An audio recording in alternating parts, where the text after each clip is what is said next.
o apóstolo Paulo vai falar que nós conhecemos o amor de Deus com a imagem passada no espelho. O espelho naquela época era um pedaço de metal que seria basicamente um corpo do Senhor. Você não viu os detalhes. Então você foi salvo pelo amor de Deus, você é banhado por esse amor todos os dias, mas ele é tão grande que você o conhece só com uma imagem passada no espelho. Isso, muito escutado pelos filhos. Imagina Deus em toda a sua vida. Agora imagine você pegar esse Deus em toda a sua plenitude e transformá-lo numa imagem. Deixa eu rebaixar completamente. Parece um exagero, mas é só você perceber que você não gosta quando alguém te caracteriza por uma coisa que você não acha verdade. Não é? Olha ali, aquele ali, barrigudinho. Olha ali, aquele ali, pastor, cara de árabe. Olha aquele ali, Gabriel, com a nova bagunçada. Imagina Deus, dele, poderoso, cheio de poder. Então, ele se expressa dizendo que ele não quer nenhuma manifestação visível representando quem ele é. Deus deve ser adorado como ele quer, e não como achando que é. Mas vale a pena ressaltar uma coisa aqui antes, irmão, a gente prosseguir. Deus ele não está condenando com isso a arte. Nós vemos lá atrás no Antigo Testamento, quando começa a construção do tabernáculo, que é ao quanto do templo. E o tabernáculo ele é muito cheio de detalhes, muito cheio de esculturas, pedras preciosas, ornadas, desenhadas, desenho em ouro, desenho em cobre, desenho em bronze, desenho em madeira. A própria Bíblia fala que Deus ele usa dois homens com essa capacidade artística para criar. Deus ele não está falando contra a arte, está falando contra a idolatria. Então, Deus ele se revela ao seu povo e ele quer que o povo se relacione diretamente com ele. Quando nós começamos a série, eu fiz questão de nós não começarmos no primeiro mandamento, do versículo 1 a 2, que é um extrato do capítulo 19. Quando Deus ele se revela ao seu povo, dizendo que ele é um povo que dá identidade, que se relaciona, que caminha junto, que vai adiante. E é dentro dessa revelação de quem ele é, que ele deseja que o homem se relacione com ele. Não é por meio de nenhuma construção daquilo que você é reconhecido. Isso é uma desconstrução do conceito de mágica. Isso é interessante porque parece que é óbvio, mas não é tão óbvio assim. Quando nós estamos olhando esse texto, nós estamos vendo Deus se revelando a um povo que tinha influência religiosa de outros povos. Então, como é que era a Deus naquela época? O homem de Deus? Imagens, templos que eram sacralizados, sacerdotes que eram divinizados, natureza que era divinizada. Então, a concepção deles de relacionamento com Deus era essa. Deus está dizendo que essa é a concepção legal nossa. Sacerdotes não são semideuses. Os ritos pelos ritos não te aproximam de Deus. Dieta, festa, cerimônia, calendário, peregrinação. Isso é importante falar porque eles tinham esse apego concreto, visual. Não é todos nós temos que depois dessa revelação, o povo cai inúmeras vezes nesse pecado. Por exemplo, no momento que Moisés vai pegar as tábuas de Belém, os 10 mandamentos, ele fica um tempo distante. O povo acha que Deus abandonou ele, porque eles tratavam os sacerdotes como semideuses. Com Moisés foi embora, Deus não se revela mais. Se agora nós estamos pegando surpresa, o que nós vamos fazer? Eles constroem sepulcro. Eles constroem um bezerro para tornar palpável o relacionamento de Deus que não existe. Nós vemos que eles mais à frente transformam a arca da aliança em talismã. Eles iam para a guerra, eles tinham que levar a arca da aliança, porque a arca da aliança estaria vitória para eles. Pelo contrário, eles tinham vergonha, eles foram derrotados e a arca foi roubada. Eles trataram o templo como algo muito sagrado, místico, eles sacralizaram inclusive a própria Bíblia, a ponto de um estrangeiro tornar-se judeu como Deus. Então parece óbvio, mas não é tão óbvio assim. E aí, dentro dessa construção, o próprio Deus fala que Ele vai estender o castigo dos pais e dos filhos até a terceira e quarta geração. Quando nós vemos isso daqui, existe um falso conceito de maldição hereditária. Quando você é lavado de religião do sangue de Cristo, qualquer tipo de maldição que existe na sua família vai ter um mais poderoso. Mas Deus está falando o seguinte: a perpetuação da cultura não é justificativa para a validação dela. Os meus pais criavam imagens e me criaram dentro dessa concepção de cultura. Não importa se seus pais ensinaram isso. Não importa se essa cultura é assim. Não importa se no país que você ficou 400 anos como escravo era assim. Não importa se no Oriente Próximo era assim. A relação que eu quero com vocês é uma relação íntima, direta, sem nenhum.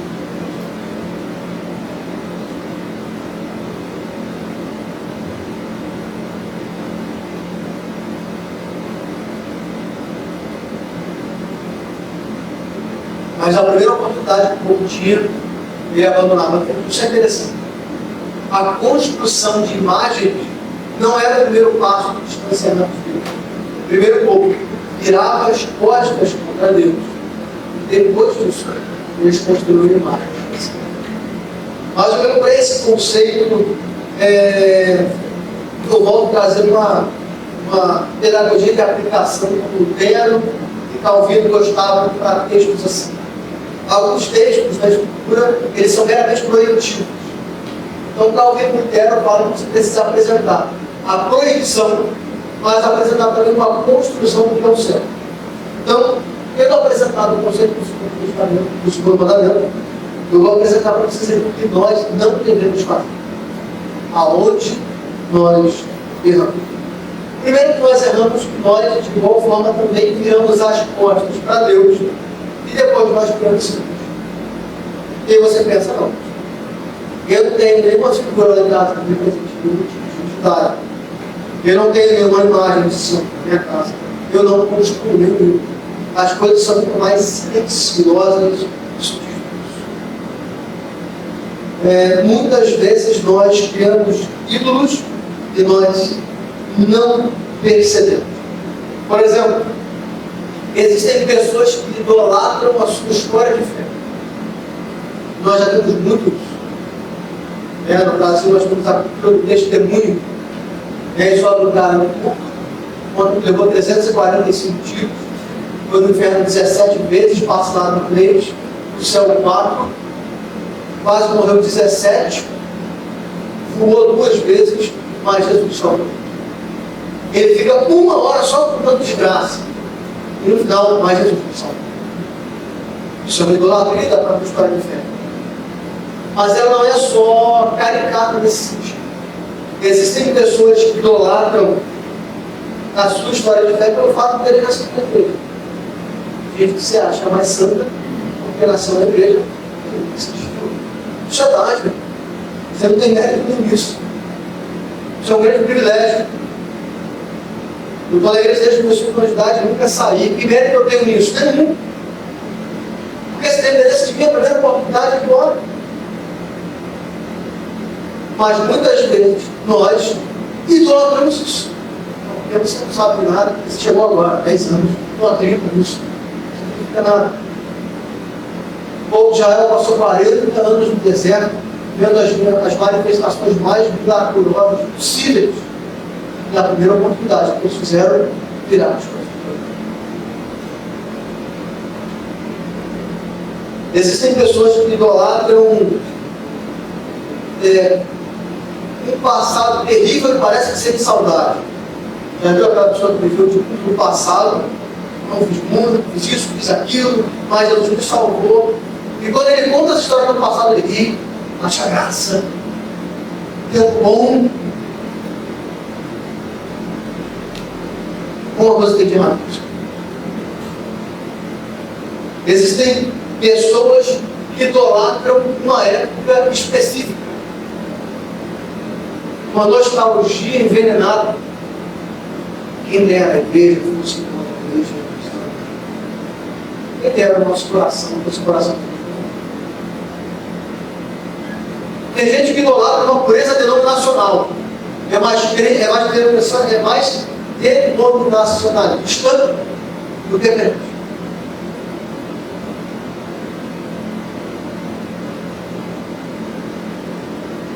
E você vai conversar com aquela pessoa, toda a constituição de fé dela está baseada numa bandeira.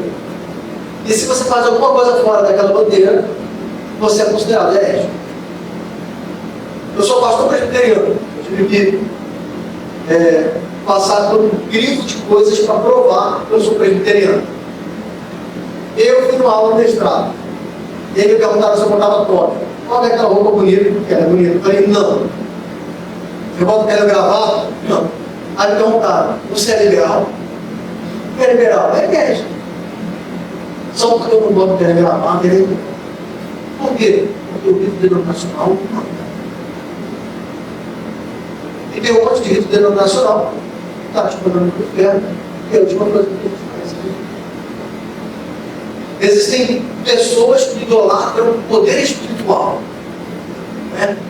Faz um fantasma, aposta. Você pelo para arrebatar. Né?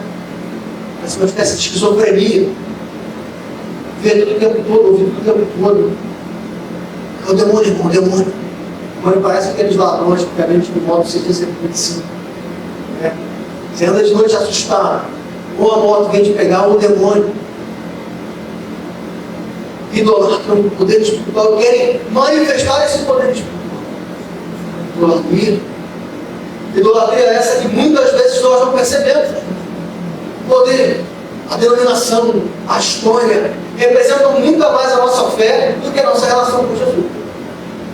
Sabemos de teologia sistemática, sabemos orar 20 horas de joelho, mas não conhecemos Jesus de fato. Percebe como o criar imagens é muito mais sutil, é muito mais silencioso. Às vezes você tem na sua casa uma prateleira cheia de imagens. Você bate por isso. Existem outras pessoas que elas também idolatram ritos. A gente tem visto de uns 10 anos para cá, ou mais um pouquinho, o brasileiro cristão idolatrando ritos. Como assim? Existem alguns ritos que eles são bons. Por exemplo, para quem não conhece, tem o calendário litúrgico. Tem um livrinho, né, que a gente fala sobre a oração, o calendário bíblico, isso é lindo. Existem ritos que são muito sagrados para a gente. Por exemplo, nós que somos reformados, nós acreditamos que a ceia e o batismo são sacramentos. Então são momentos especiais. São momentos bonitos para a nossa fé. Mas o problema é que muitas vezes nós sacralizamos esses ritos. Crente só é crente se ele toma ceia todo mundo. Crente só é crente se ele foi batizado de tal forma. Crente só é crente se ele faz o calendário. Não, você está exagerando. Não é à toa, queridos, que de uns anos para cá houve um êxodo muito grande do protestantismo para o judaísmo. E aí você vai conversar com esses irmãos, eles não falam de verdade, de fé, de vida, eles falam de quê? Para eu guardo o salmo, de verdade. Porque agora eu aprendi a orar de verdade, porque eu tenho tipo de oração. Você não sabe. Porque agora eu faço uma dieta e ela me aproxima de Deus. Muitas vezes nós idolatramos ritos. Ritos são pedagógicos? São. Traz um peso de solenidade devido? Traz. Mas ele não tem força.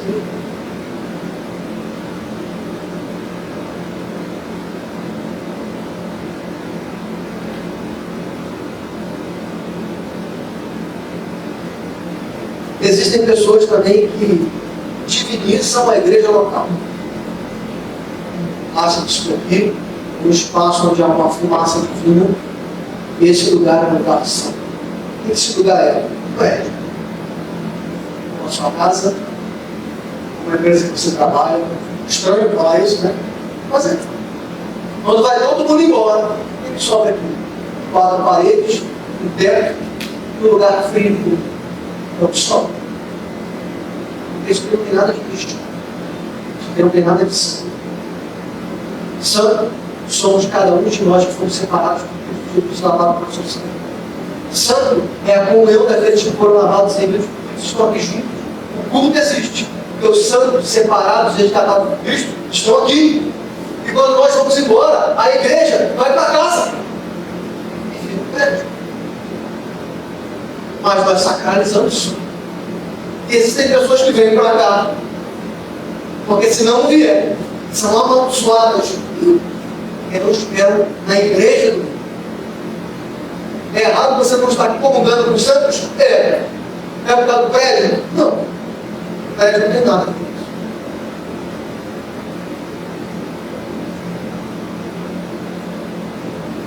O pastor não é mais santo que você, que tem uma oração mais poderosa que a sua. Não é idolatra. Ele tem tantos defeitos quanto, se não mais. Os presbíteros da igreja presbiteriana do Barreiro, acreditam. Mas nós sacralizamos a figura pastoral. Ele está em cima, se ele orar, não, pastor, é exagero, não. Podem 20 irmãos nesse ano de visitar. Se eu não for, quem te visitou? Ninguém. Pastor.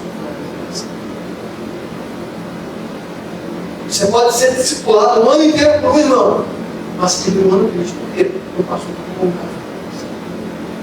Às vezes seria ridículo. O pastor não é mais santo. Isso é criar ídolos. A Bíblia aberta na sua casa não espanta nada. A Bíblia é só. O que isso significa? Um papel empoeirado, enrugado, para os outros. Bom, isso é verdade. Ficar o tempo todo pedindo confirmação visível a Deus, idolatria. Existem crentes que a sua fé vive de confirmação e pula de campo em campo. Cada dia está num lugar diferente, de oração para uma pessoa diferente, pedindo um sinal diferente. Deus fala comigo, se eu sou luz, choveu, que agora ele não cai água, porque é para não fazer. Se eu for na rua, um carro, jogar carro em água em mim, porque eu não deu tudo.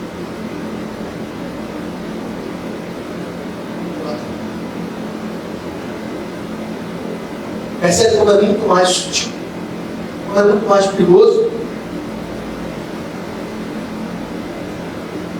E às vezes nós criamos esse ciclo. Mas às vezes nós não criamos esses ciclos para a gente. Muitas vezes nós criamos esses ciclos para os outros. Bom, tem um discurso agora aí, tanto no meio cristão quanto no meio secular, falando um termo chamado defraudação. O que é defraudação? Defraudação é você criar expectativas que não podem ser supridas no outro. É aquela sua amiga, te dá beijo, manda abraço, manda um coraçãozinho, mas é só sua amiga. Você é triste lá na bed. É só minha amiga. Quem nunca sofreu com isso, né? Triste. Muitas vezes nós não criamos ídolos para nós, mas nós criamos. Quando um pastor acha que ele resolve tudo. Quando o irmão da igreja fala para você que o pastor resolve tudo, coitado, quem resolve tudo é uma gaia. Quem sabe dessa piada já tem mais de 30 anos.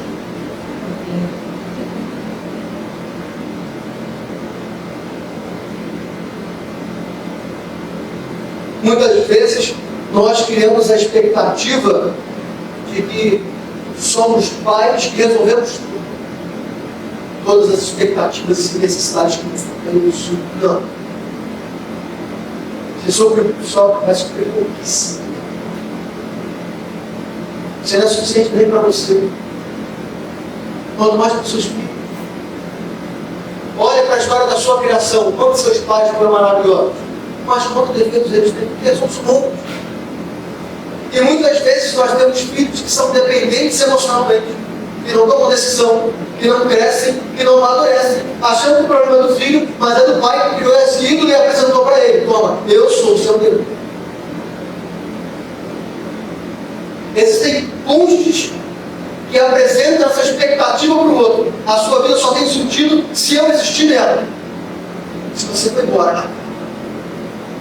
E muitas vezes nós compramos essa imagem, idolatria. O seu cônjuge pode ser uma bênção na sua vida? Pode. Mas sua vida vai continuar existindo sim. E apesar, mas nós muitas vezes queremos transparecer muito nas suas vidas. Quando não somos. Às vezes nós queremos mostrar para a igreja, para a nossa família, para os nossos amigos, uma santidade que não nos pertence. Falando muito para você nunca vê ele murmurando, você nunca vê ele triste. O que ele é? Santo? Não. Mentiroso. Disfarça bem. Todos nós sofremos. Todos nós nos cotidiano. E muitas vezes nós sobrecarregamos o outro. Porque outras vezes fica até constrangido de nos procurar, porque nós mostramos uma santidade que ela não existe. Isso é fazer ídolos para que o outro sirva.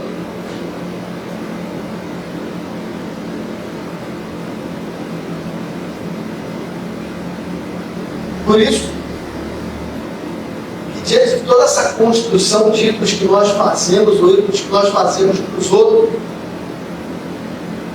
nós não temos nenhuma justificativa da manutenção dele. Bom, mas eu aprendi que se eu abrir a Bíblia no carro, no sobre o nosso quem custa isso? Não custa nada, mas é muito. Mas está arraigado na minha família há 30 anos, pastor. E Deus fala: a perpetuação dessa cultura não é justificativa por causa do tempo que ela tem na sua família. Você desvirar o chinelo de cabeça para baixo porque a sua mãe vai ver, não é carinho por ela, não. Você não varreu o pé dos outros porque o outro não vai casar, nem a cultura, não. Vai contar um monte, né? Não vai casar. Não existe nenhuma justificativa para a manutenção dessas superstições. Por quê? Porque o sangue de Jesus é muito mais eficaz do que qualquer cultura pecaminosa. Nós não precisamos de recursos visuais para conhecer Jesus. Nós não precisamos de recursos palpáveis para saber que Jesus está na nossa vida. Não existe nenhuma justificativa para você precisar de um ato profético. Não existe ato profético, tá? Para casa, chorar, não tem problema, Deus te consola. Não existe nenhuma justificativa para você comprar meio ungida, cajado de Moisés, no ponto do bote das 12h30 trompetas, e as 7 reuniões, dar uma oferta especial, receber um som do óleo de algum lugar sagrado, o som do óleo da azeitona no Monte das Oliveiras. Isso significa, é um óleo que a gente usa. O que você precisa de fato é de uma vida transformada. É isso que eu disse.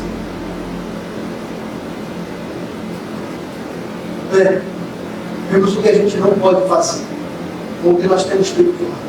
Mas o que é o certo? Como fazer o correto?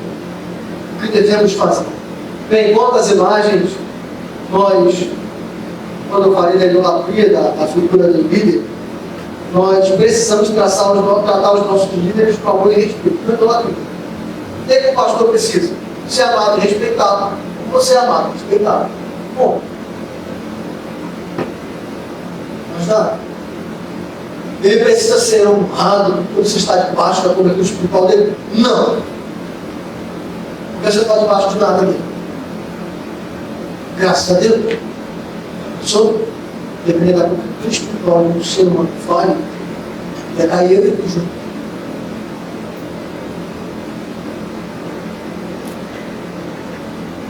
a igreja é o ajuntamento dos santos, não é um prédio mágico, sagrado. Esteja aqui como parte ou segundo. Esteja aqui não para receber, mas para dar.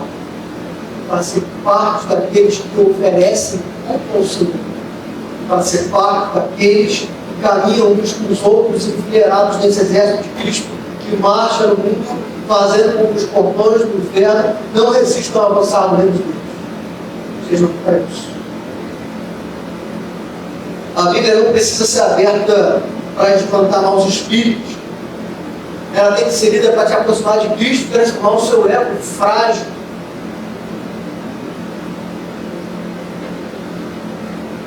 Quanto à nossa cultura familiar, que é muito forte, nós precisamos, antes de tudo, sermos redimidos por Cristo Jesus. E a remissão dele é muito mais poderosa do que qualquer família, do que qualquer cultura.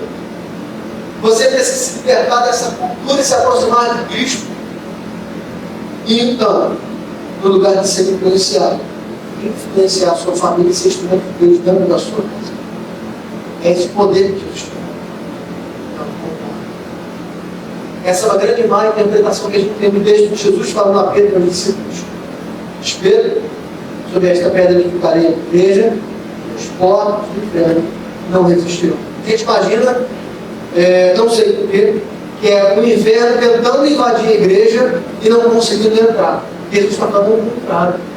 A igreja avançando em lugares que antes pertenciam ao diabo e esses portões caindo.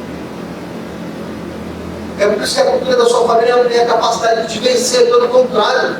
Você tem a capacidade de influenciá-los, lavado pelo sangue de Cristo Jesus.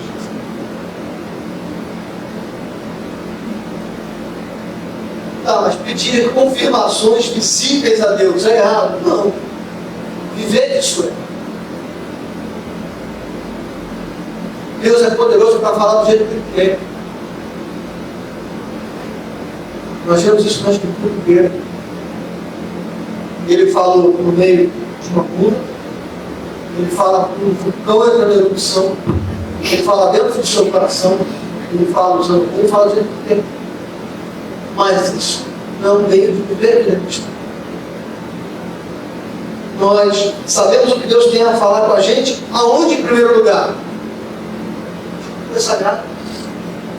Vou dar um gabarito que vocês já sabem que existe. Não é nada de novo. Senhor, eu tenho que fazer alguma coisa. Vamos lá, irmão. Baseado na Escritura. É errado o que você tem que fazer? Não faz. Precisa de confirmação dele. 2. Isso que você vai fazer vai sobrecarregar a sua família? Não faz. Não precisa de revelação. Ele está curioso, ó. Está recebendo aí agora. O que você vai fazer? Vai distanciar o seu coração de Jesus? Não precisa fazer, não faz. Para que sonho? Para que profeta? Para que a luz da casa piscando 3 vezes?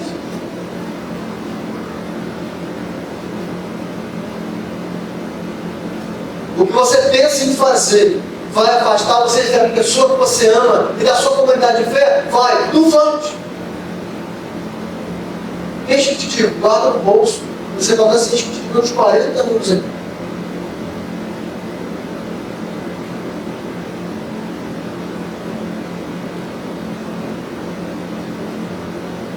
Deus fala em primeiro lugar, por meio da Escritura Sagrada. Leia a Escritura Sagrada. Conheça a palavra de Deus. E muitas vezes nós nos frustramos com Deus, e não é com Deus, é com o ídolo. Porque nós nos frustramos com um falso conceito de Deus, porque nós não conhecemos a revelação dele. Estou orando a Deus, ao Deus errado. Estou pedindo confirmação a Deus, ao Deus errado. Porque nós não conhecemos isso básico. Acho que Deus sabe. E Deus fala, todos os dias.